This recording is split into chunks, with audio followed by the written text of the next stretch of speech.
teachers. What about older and younger students? Younger being defined, say, as those just out of high school. How does that dynamic change a class, and how should teachers handle that if they can? Do you see problems with that? I don't think it should. I don't think it should matter. The age, I think it's the same. I enjoy having classes with a broader age range, just personally, because if you do have discussion in your class, then it tends to be a better group for discussion because it's, you know, you're getting more difference in perspective. So I don't know.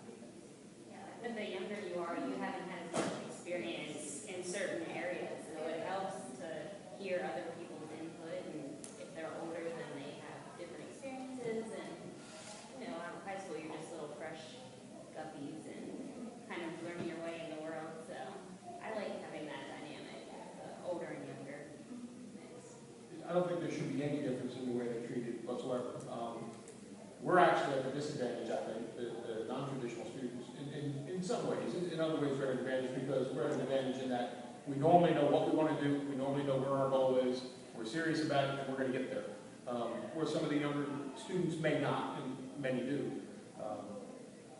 But again, I would say that just an initial check at the beginning, towards the beginning of classes to say, you know, are you okay with where we're going with this? Or are we all caught up? Or if there's any indications that there's issues with technology or something like that, the non-traditional students, some of them I can see that are really struggling, and it's not because they don't want to try.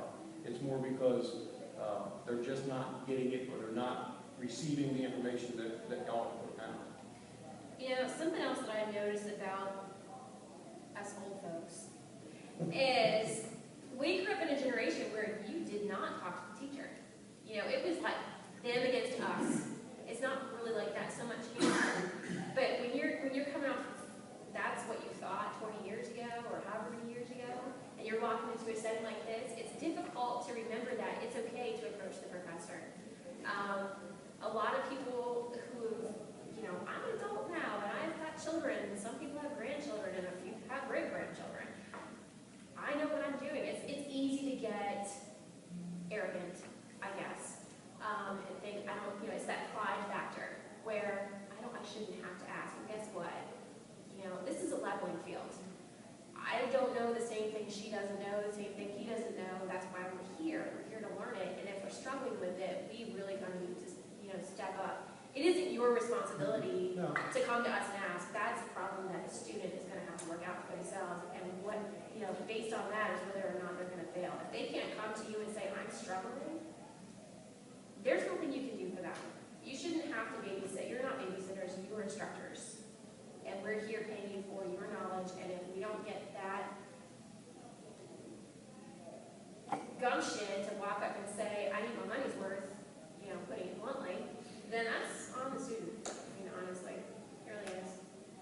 The other thing on the age thing, that I would say, I'm sorry, go ahead, would be if you do group work, split them up. Don't let the old folks all go together, and don't let the young folks all go together. Make us, because that really did help me. I really didn't want to associate, no offense intended, that much, and I was forced to in her class. Oh, I was not supposed to point those out. But it really helped. I learned a vast amount, I really did. So split us up, I would say. And I found that when I am in a class that I really want to work with someone else outside of class, maybe one issue is a harder class or I want to stay with someone, a lot of times, not all the cases, but sometimes I'll have a hard time finding someone else in my own age that is wanting to do that effort in the class. And it helps to have, like, I don't know when I transfer, I'm going to be transferring to a college where everyone's in my own age. So I'm glad that I have the opportunity to be here to work with, you know, other people who really care, who are here for reasons other than, oh, I'm just continuing after high school. So, I think I'm a little biased with this, and because again, I come from that background where you give respect to a professor. They worked very, very hard to excel at their career, to be here. You owe them, the minute you walk in the classroom, you owe them respect. And you owe them the diligence to pay attention and work for them. And in turn, you're going to benefit from that. I'm going to get the education that I'm paying for, but that I want. I think that there is a generational gap between younger students who don't come from a career background and older students who do.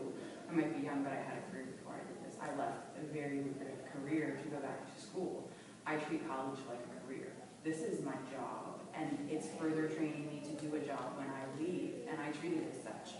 I think sometimes it can be overwhelming to be in a classroom where the majority of students, and I've noticed this the longer I'm here, the age is getting younger of the students attending. Good for business, of course, because you need those paying customers, or students are our customers. But at the same time, I think the mentality shifts of these kids that haven't been in the career field or even been in the workforce to understand that you have a job description when you show up as a student. And yes, it's your professor's job to work with you to an extent. There needs to be a point where a professor is no longer catering to the mentality of the student, but saying, this is the line, and I need you to meet me at it. And that's just my viewpoint, and that's the way I treat it. So there are times when I see professors adjusting that line, pushing it back, and accommodating what I feel are these really lazy, self-serving students who don't treat it like a job, who don't come and really work at it and say, this is my training to go out into the real world out there and get a career. This is the rest of my life I'm working for.